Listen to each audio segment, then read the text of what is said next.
Setiap detik dalam video ini adalah jejak kebaikan yang pernah beliau ukir. Sebagai bentuk cinta dan kerinduan kita, mari luangkan waktu 1 menit untuk mengirimkan doa terbaik, khusus untuk almarhum Ki Seno Nugroho. Al-Fatihah. Tak kandhani.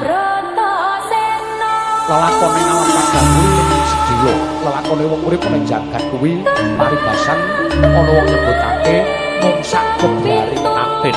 Nanging lelakon saknyatane kuwi dumadi ana ing loka boko, tegese ana ing alam boko kono. Yen tumindakmu ning jagat kuwi tansah sasar susur demen ngendak gunaning jalma, tumindakmu antara budimu candala, sesuk nggonmu nyaur ning panane kewuan tak kandhani. Kewuan kamu bakal nyaur. Kan wurung apa bakal nampa masiksan nentang pangapura. Nanging yen kelakuanmu ning jagat tansah tetep ati suci payung budi rahayu. Yen pancen ora kelakon panunggayu kawruh kasampurnan kawruh manunggal bakal tak entrengake batiku dono bapak.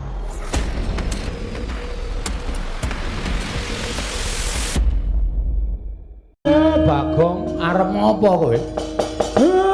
Bagong kowe sabar kowe. Kowe aja clandhakan.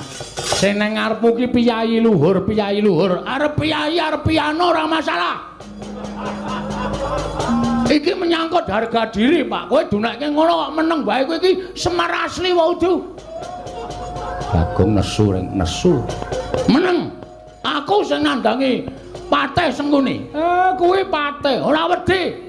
Arep iki Patih, aku ora wedi. Patih ki nek omongane nyak-nyakan kaya ngono, wajib dibikem cangkeme. Ngopo? Aku wedi kono, mlebu ngomong kono, krukup sarung. Gong, dadi masalah lho, Le. Ya men, kowe ngono anake Semar gedhe dhuwur gagelakane tok. Kowe aja meneng kabeh. Kowe mau muni piye, Seng? Sampeyan ya ora toto-toto. Sampeyan paring pangandikan orang gagas nek ning mburine Semar niku enten anak-anake. Oh, pun mangsekake kula tak golek rokok. Nendi dur, kentekan rudun mana? Adune kowe wedi mboten kula tenggo teng jaba.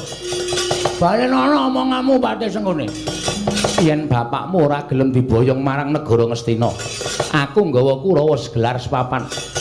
Yen perlu Karang Kadempel tak bumi angus supaya bapakmu gelem diboyong ning negara Ngastina. Sing aku tak takon karo kowe, ngono kuwi wis dadi omongane Patih wae. Heeh. Ngono kuwi wis dadi omongane Patih ya. Sing apik kuwi kowe iki ngenggoni derajat lan pangkatmu. Kowe iki ngayomi wong cilik-cilik kaya Semar, kaya aku, kaya Gareng karo Petruk. Ora kok derajat pangkatmu iki nggo meden-medeni karo wong cilik kaya ngene iki. Pemenang apa nggo semenang-menang. Pangkat mbok nggo godha. Kowe ora manut karo aku tak hukum. Kowe ora manut karo aku tak idas siramu. Apa wis mau apa jenenge, Tru? Pantes. Aku nek ngene iki sok cangkemku sok keserempet. Apa wis mangon? Terus saiki sampean nantang karo Semar. Karang Kadempel tak bumi angus. Kowe nek omong ngono-ngono kuwi kudu ngematke ni. Ngematke. Mburi ki nang Bagong apa ora? Aku ki ketua Linmas Karang Kadempel. Dadi nek kowe ngrasani Karang Kadempel arep gawe bumi angus ki padha karo kowe ngilani jadane Bagong kowe. Aku nek wis nesu ngene iki ora wedi karo sapa-sapa. Aja kok menungso. Pait aku mung siji, aku bener. Nek aku bener aja kok menungso. Dewa mudhun kowe tak tantang. Hah? Ora percaya apa? Semar ki dewa, bola-bali tak tantang. Ya, Pak ya. Iki Sang Hyang Ismanto, Ismaya, ha? Ismaya. Iki bola-bali tak tantang. Iki mergo aku bener, bapak salah. Bapak nyatane ya ora wani. Ha komeng Patih. Kowe iki alah ni. Kowe iki nek ndek derajat pangkat kowe suwi-wiyah karo wong cilik kaya ngono kuwi tak omongi wis to. Kowe iki ora langgeng lek mudah duwe derajat pangkat. Ora langgeng. kurang-kurang bejane urang tutuk masa periodemu wis disogok rakyat saka ngison gledhak saka kursi. Muni wae. Aja nyepelekke kawula ngene iki balaku akeh. Kancaku pirang-pirang. Nek cangkemku gelem elek aku provokator wong sak Karang Kadempel. Kowe dikroyok wong sak Karang Kadempel modar nang kene kowe seng. Gong kuwi patih. Ya men. Aku ora ngajeni karo derajat pangkate. Ora wedi aku nek patih kudune dibasani kok omongane sak penake dhewe kaya kernet. Saiki arep ngopo kowe? Yen ngono kowe wani karo aku. Lho cah iki piye to? Genah wis bengok-bengok kaya ngene kok darani rawani iki piye to? Wah, SDM rendah. SDM ki apa, Gong? Susu telur madu. Sumber daya manusia, sumber daya pemberdayaan manusia. Ayo muni ae. Kowe wani mungsuh Kurawa. Aja kok Kurawa 100, anake Kurawa kon maju kabeh. Kon sisan kroyok Bagong. Nek aku nganti kalah karo Kurawa, nglalu aku tak ndak. Aku golek wong kena corona tak sedot viruse. Mati aku. Asli kowe. Asli, aku iki ra ngematke kok lakon ngene iki wis bola-bali tadi. Kowe ngetokke Kurawa ya kalah terus to. Kowe isih arep ngetokke Kurawa. Kowe iki pati goblok banget iki. Wis takono iki sing rawuh dalang-dalang akeh. Tau apa Bagong kalah karo Kurawa? Ora ana, ora payu wayang tak kandhani. Ning mesti menang. Ning sak gedhakan iki durung karuan. Kana dibariske Kurawa. Tak trajang ijen. Ora mundur Kurawa aja tundang Bagong. Iki merganing pati. Ah, kowe iki kesuwen. Nek ngene iki mau langsung muni gamelane terus kowe metu terus suasanane iki tegang. Patih klemak-klemek ora. Kono gawe lemper kono. Prek. Ate padake wong rewang. Ayo mau mundur. Ora mundur. Aku sing arep ngajar karo kowe, Pak.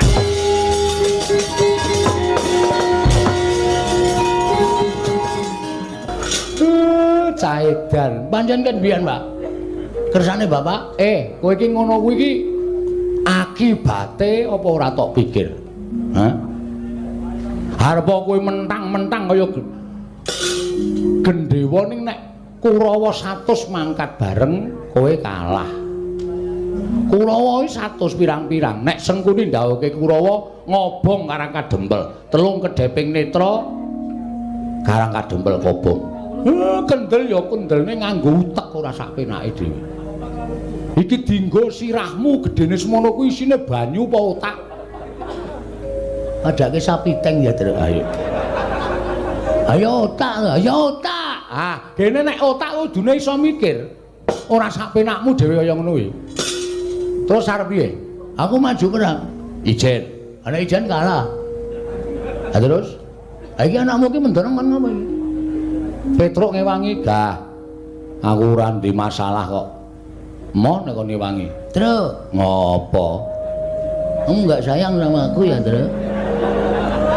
Ya tresno ki tresno ning kowe iki sok kuwi lho kewanenmu iki kliwat. Dadine aku ki sok tido-tido ngewangi kowe. Engko aku sing ngrampungi Kurawa. Ah, kowe iki mung ngomong tok wong cangkemmu jembare Raja Mak kaya ngono kok. Kowe iki mung suarane tok kowe sing tumandang aku sing lara, aku sing ngrasake diajar Kurawa. Gah, aku tak ngasuh bengi iki. Truk, ngopo? Engko rasane nyaur utangku wis. Ora moh. Moh. Reng, gah, sel. Awes mayang awan barang mau ya.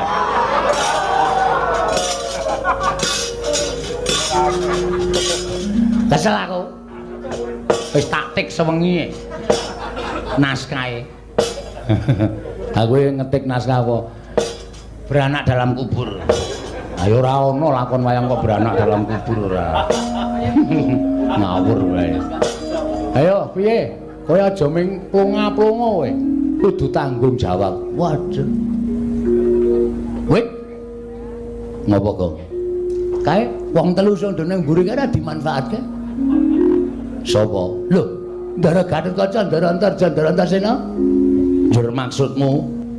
Ora iso dijak dijaluki bantuan wong wis saguh gawe tentreming Karang Kadempel. Aku mau matur. Aku mau matur. Aku ya mau matur. Tamong.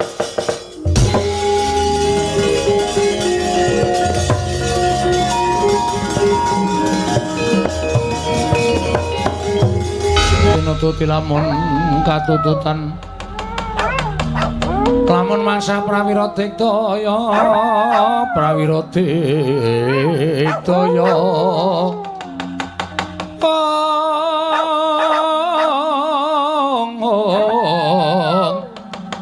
ora nanggono magawi gelar ira wang-wang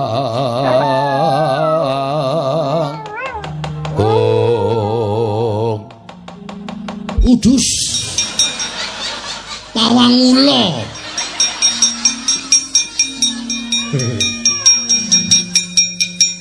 kegayuana slamet saka kersane Gusti kajate ora dadi kajate ora dadi kajate ora dadi kajate ora dadi kajate ora dadi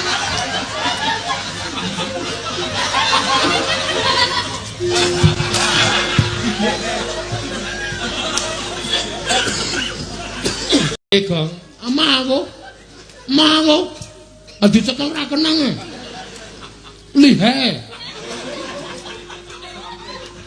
Kajate ora dadi, kajate ora dadi, kajate ora dadi, kajate ora dadi, kajate ora.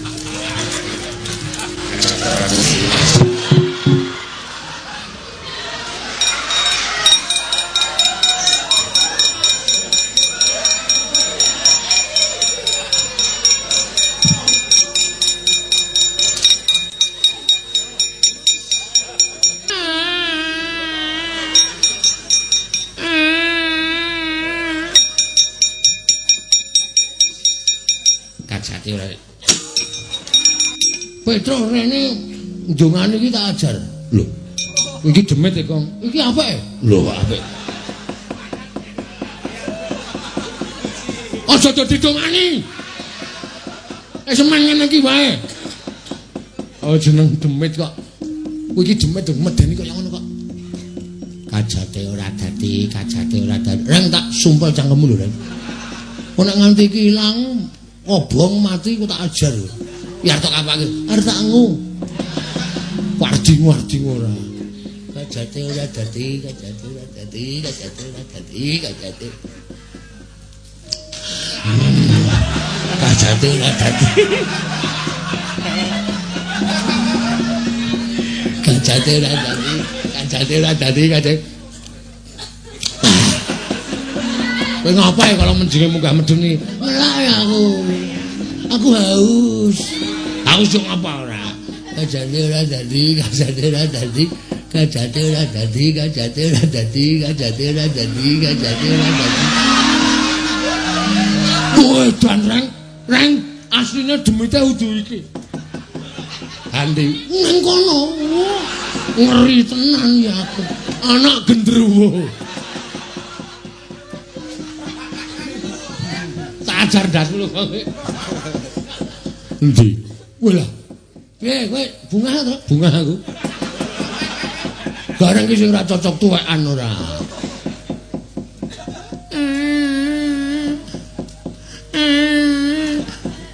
Gong, Saki ya, Gong. Aku jane melas lho, Bro. Demit kaya ngene iki aku sok melas. Lho, iki ya ora ndi sanak, ora ndi kadang. Senengane godho karo menungso, ngono to, Gong.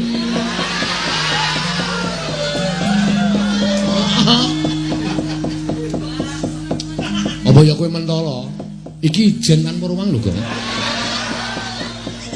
Ora ndi dulur.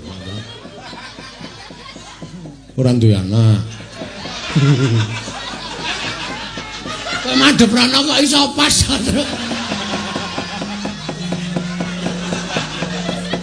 Ayo mesake kok ya. Mbok ya wis saiki rasane di ngapura ngono lho. Supaya awake dhewe iki urip iki berdampingan. Heeh, pancen iya. Ha iki memelas e. Bagong iki nekat ora. Gregeten aku. Rasane kaya kepiye ngono. kajate ora dadi, kajate ora dadi, kajate ora dadi, kajate. Kajate ora dadi, kajate.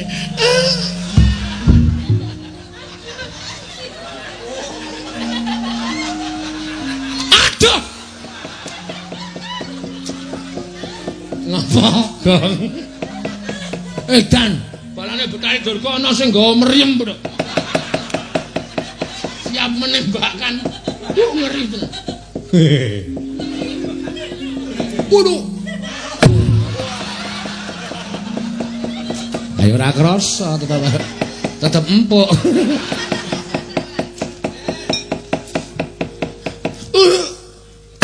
Waduh. Wah dengkole.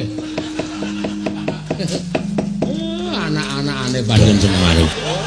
Kon kresiki demit kok malah udus.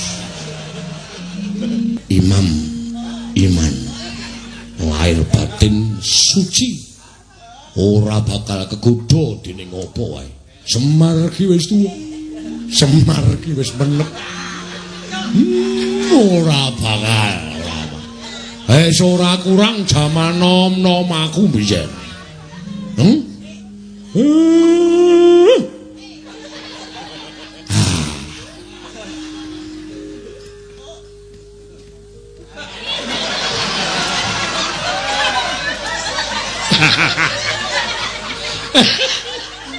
Nek ora wong tuwa tak keplak ndase. Wong gayane ngliwat kok karo tangan iki jawil. Waku ora. Wah, wis ayo. Angon wedhus ki rasane ning ati seneng disawang mangan suket. Wah, wis esuk kae nek gedhe monggo tak dol payu larang meneh. Kae lanang wedok. Anggere wis gelem cumbu.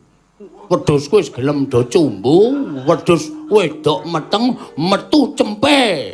Metu cempe paurungan loro tak pakani dadi papat karo mbokne. Mbokne tak dol isih loro. Metu lanang kabeh. Terus ora mana. Terus tak dol loro, entek kere meneh. Piye ya supaya iso metu lanang wedoke piye ya? Nek ora ngingu lanang wedok cilaka nek nggaduhke utawa ngawinke wedhus ki mbayar monggo aku ora tau ndedit. Cilaka tenan kok. Kok tak anu dhewe ya. Anak kepepet aku nyawang seneng ya ora seneng blas. Anek gandeng bojo ya tetep tak tresnani piye wae tetep tak tresnani. Wah, jan lapangan jan ning isor wit waru karo ngisis wedhuse mangan suket jan temonjo tenan disawang. Anggere ana bakul es tak takoni, "Es, Mas?" "Nggih, nggih pun mung takono." Ambek menawa dikeki. Wong ki ra ya coba-coba to. Ayo ra ndedet to ya. Malah mau ana bakul cilok nesu. Aku nyunduki intil wedhus.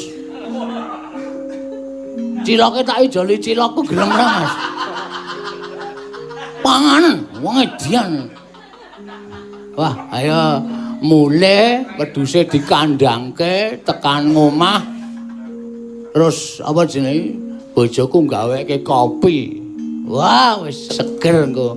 Tak apa jenenge tak telatenane ben urip ngene iki ra masalah. Tekan omah mangan ya saanane. Lawuh jangan tok ya ora masalah. Sing penting tangga teparo ora weruh. Apa ben? Agar ngapa? Arep golek gawean ya angel, kepinteran ya terbatas. Awinge aku ndaftarke laden tukang. Campurane pinten? 6 siji. Langsung tak garap sing 6 semen sijine wedi. Karo tukange dienggo ngecor ndasmu apa? Katosen iki kula mboten ngerti. Pecat. Ya wis piye? Wong jeneng wong nyambut gawe iki angel. Aku arep nganu apa jenenge ajar stand up aku. Omong dhewe wis ben apa. Kula daftarke meneh. Apa jenenge? Tukang resik-resik sekolahan. Wis. Lagi disapu muridé aja teko mongko cah SD. Ting bececer kae ora karuan gregeti meneh, mangkel aku. Wes, gregeten tak soki baiklin. Sing kepleset gurune pecat meneh. Rumahsaku urip kok sarwa ngrekoso. Wis dadi tukang sulap ya konangan. Jan asem tenan. Wis ora kalah babar blas iku urip kaya ketula-tula ngene iki janjane eneng apa ta. Ning aku wis tak anggap urip ki biasa wae. Mergo urip ki wis digariske karo sing kuwasa kaya. Wis santai wae lek kok nglakoni pokoke. Wis nyawang wedhus wis senenge ora jamak kok. Ayo, kae mangan meneh. Terus panganan wong kuwi sukete ra ana sing nandur kok pokoke. Santai wae, gong. Weh, Petro. Arep ngapa? Aku ora ndedit. Ora. Rasa kuwatir, hari ketemu aku kok mesti omongane aku ora ndedit. Aku isih kelingan terus, aku nyledit kowe ning aku saiki lagi ra ndedit. Yakin wedhusku mung kari loro iki cilik-cilik. Masa arep didol? Wedhusmu gedhekno. Matur nuwun. Utangmu karo aku rasa tok gagas. Wong aku ki sapa? Aku kakangmu. Nek kowe utang karo aku tembunge utang. Ning jane nek aku ngenehi karo kowe kae jane atiku ikhlas. Lahir batin. Ora nganggep utang? Ora. Tenan kuwi? Wah, calon swarga. Sing ngomong sapa? Aku. Ning akeh mlesete. Wah, pancen kuwi ngomong senengane kaya ngono kok. Wong utang ora njaluk piwales ki pahalane gedhe. Ngapa ya biasane ora tau nusul mrene iki kok. Nusul ngapa? Gong. Tak omongi ya. Heeh. Ning aku njaluk. Aku ora duwe. Gusike. Aku njaluk karo kowe. Kowe aja nesu. Masalahe apa sih? Iki masalahe ngembet karo kulawargamu. Iki kok kaya serius ta, Tru? Ha iya. Apa e? Ngene, ki mau bejo ning nggon aku. Bejo loro omah ae. Heeh.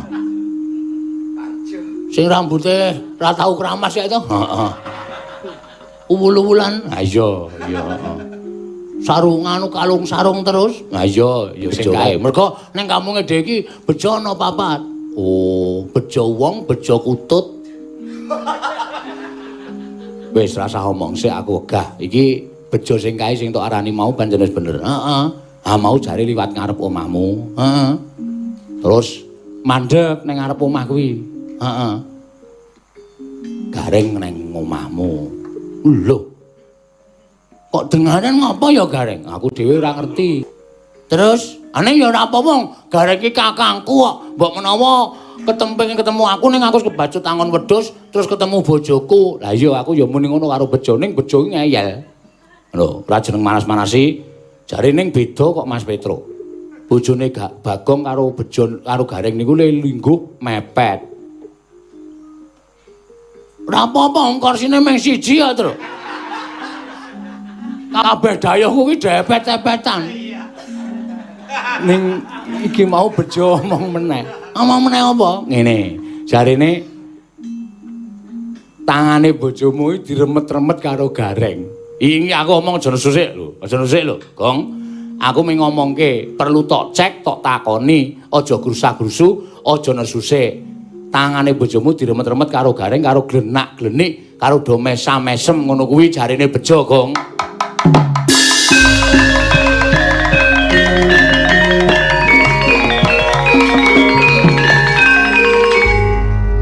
Kono ya beda ya, Tru. Heeh. Aneng bojoku ki budhek kok cenan. Dadi nek ora cedhak-cedhakan le omong ki ora krungu. Ane nek nganti remet-remet tangane cara aku ora pas, Gong, ora pas. Wah, lah pancen nek ngono ki gareng arep tumindak sing ora prayoga. Aku ki menging bojoku takon metu terus kok mergo aku ki wonge cemburunan. Wah, mulane bojoku ora entuk ning Dasawisma, bojoku ora entuk ning PKK mergo aku cemburu tur kowe ngerti dhewe to, bojoku ki kok sing nyedhaki. Ha iya, tangga teparo ki kok sing nyedhaki ora kok perkara bojoku ayu ki ora. Ning bojoku kae mergane ya pancen elek ning merati. Kose ngelek kok merakati iki sing merakati nggo napa? Aku dhewe ya ora ngerti. Bojoke paling pasang anu kok apa sungsum apa? Pasang sungsum. Ku lho sing dikeke mripat susuk. Wah tenan sempal mripate pasangi usuk. Susuk. Wah, susuk kuwi. Aku ya mula aku cemburu nek karo bojoku. Wis ngene, Truk. Ngene, nek pancen gareng tenan-tenan tumindak kaya ngono takonane. Nek gareng kok tumindake ora arep ngapa-ngapa aku ya ora apa-apa. Nek arep tumindak sing ora prayoga, aku ora nrimakake tenan, Truk. Aku sik gong. Kok sabar.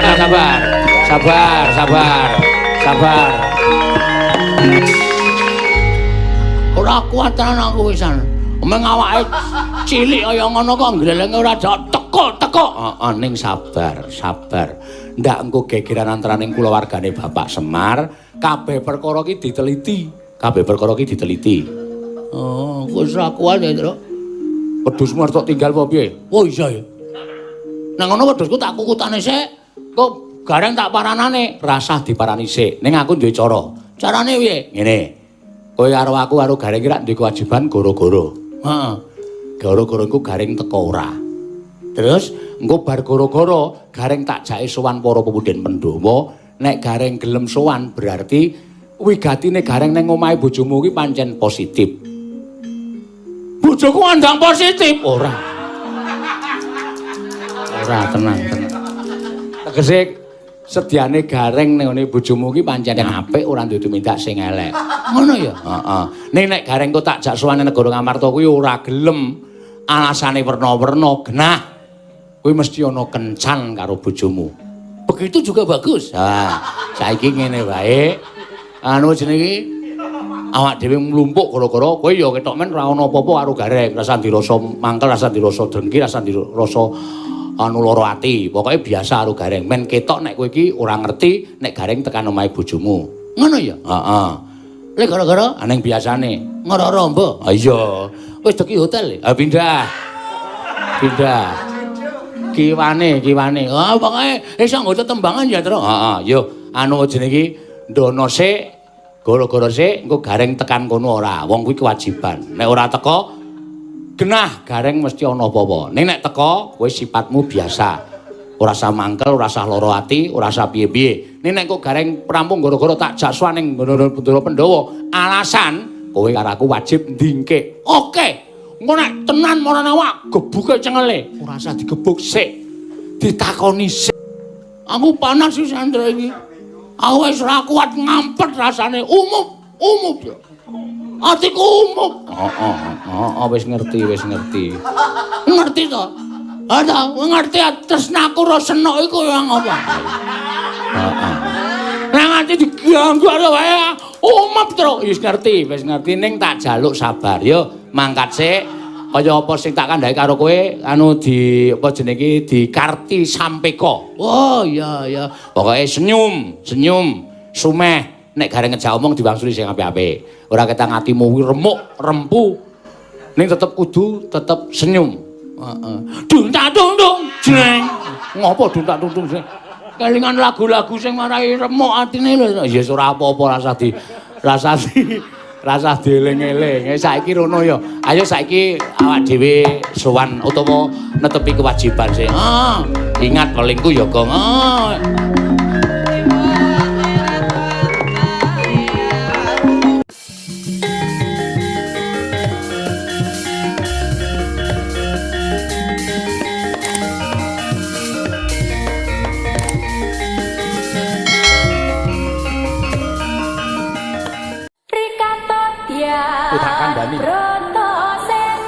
Lelakone awan padang kuwi ning sedilo. Lelakone wong urip ning jagat kuwi paribasan ana wong nyebutake mung sak geblaring atin. Nanging lelakon saknyatane kuwi dumadi ana ing loka boko. Tegese ana ing alam boko kono.